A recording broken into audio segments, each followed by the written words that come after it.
Want to hear a fun statistic?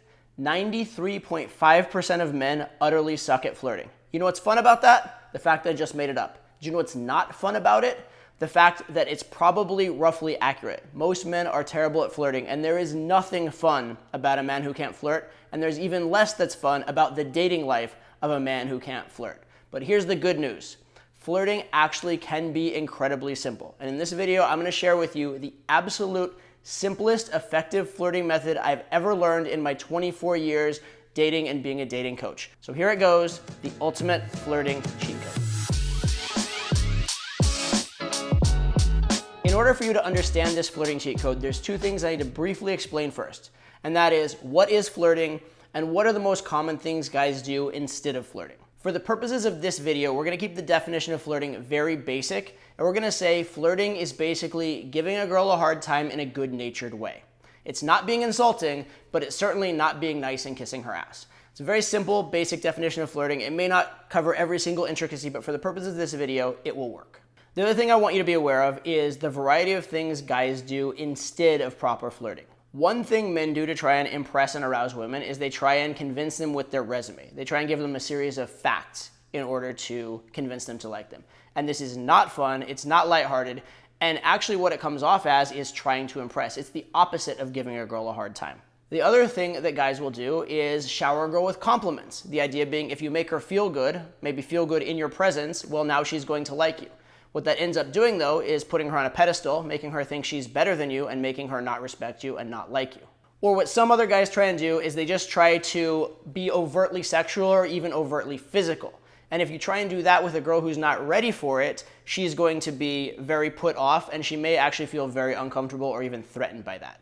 So that's what most guys who don't know how to flirt do. So you can understand that knowing how to flirt, knowing some alternative to that is clearly very, very important. And a lot of you also maybe think that flirting has to be very complicated. You may have heard a lot of flirting structures that I've told you even on this channel, things like push-pulls, mini cold reads, future adventure projections, disqualifiers, negs. And those are all great, those are all amazing. You absolutely should learn those because they're very powerful. But for the sake of this video, we're gonna keep it way, way simpler. Let me give you a little context for how I came across this flirting method. It was about 2005 or 2006, and at that time I was already a professional dating coach, and I was associated with a lot of other coaches as we were like unlocking the secrets of dating. And we were figuring out, use this line here, use this line here. It was very complicated. We were getting these advanced degrees in the science and theory of game. And one of the coaches had a cousin, younger cousin, who was over in college and was getting pretty good results. And this coach was like, hey, you should hire my cousin as a coach. And so we went and talked to this guy, we went and met him, and we found out what his style of game was. And when we met this guy, he was honestly just a young college kid. He wasn't getting the crazy results we were getting, anything like that, but he was getting results. He was in college, he was popular, and he was sleeping with a lot of girls, and some of them were hot. And so we asked him, what he was doing, how he was getting success, and he explained and outlined the simplest game method ever. So here's what he told us. For the first 5 minutes of an interaction with a girl, I disagree with her. After that, I start to agree with her a little bit more and a little bit more gradually over time. So let me say that again in case you didn't get the first time. All you're gonna do is disagree with the girl for the first 5 minutes, and then after that, you can start to gradually agree with her more often. That's it. Now, why does this work and what does it do?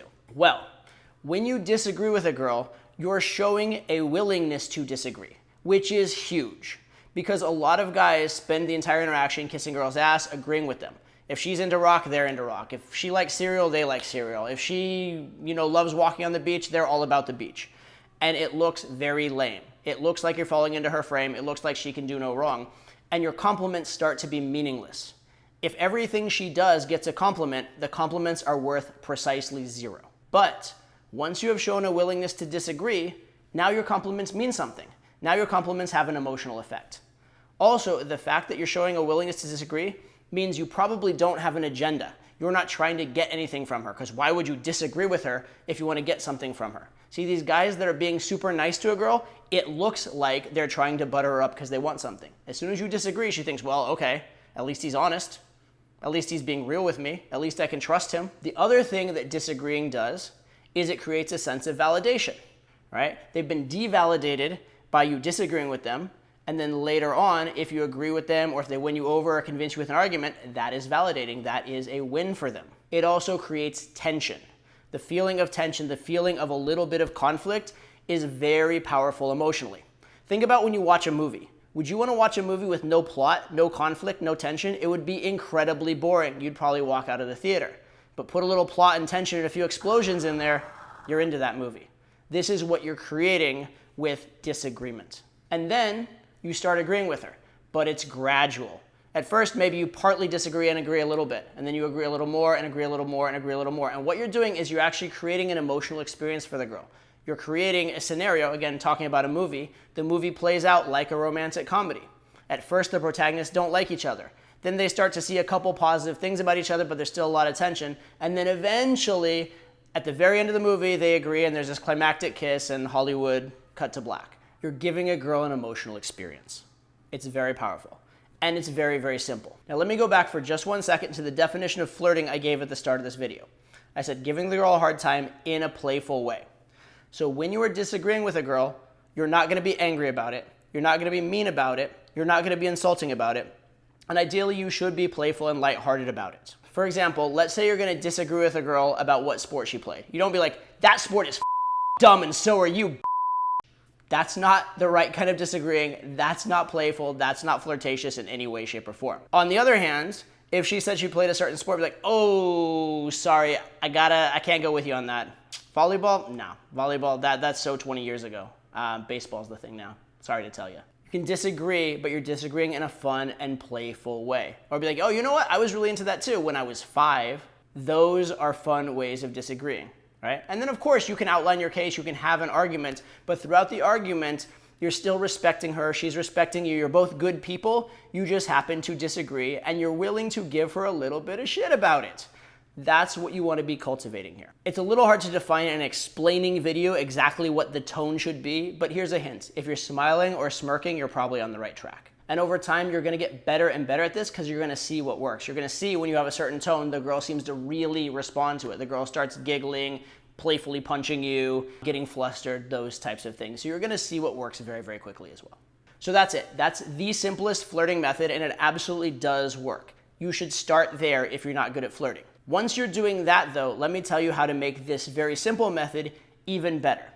The one major flaw in this method, which is not a major flaw, it's just an incompleteness perhaps, is that while you are disagreeing with the girl, you're disagreeing with the girl about very random topics. So a disagreement about what type of music is the best or what type of weather you like or where you want to travel is not particularly personal. If you start disagreeing with the girl about how you and she would be in terms of as friends or whether you would get along or what type of relationship you would have if you had a relationship, or who would, take out the laundry and who would keep the kids in a divorce, those types of topics are much more man to woman. So once you get good at generally disagreeing for 5 minutes and then letting her win you over, if you want to take it to the next level and go from very simplistic, basic game that does work to really, really effective game that works like crazy, take this same format, this idea of disagree for 5 minutes and then start agreeing, and try and make the disagreements and the agreements more relevant to a man-to-woman context. Make the disagreements and agreements about whether or not you and she would get along, about whether or not she'd be a good travel partner, about whether or not she could meet your friends or your parents. These man-to-woman topics are much better source material for your disagreements than random topics. But if you're just learning to flirt, this very basic idea of disagree and agree, even on random topics, absolutely does work, and it's a great place to start. So that's the video. If you disagree on anything, let me know below and I'll get back to you in 5 or 10 minutes and we can start agreeing then, maybe, if you're lucky. All right, take care. See you on the next video. Bye.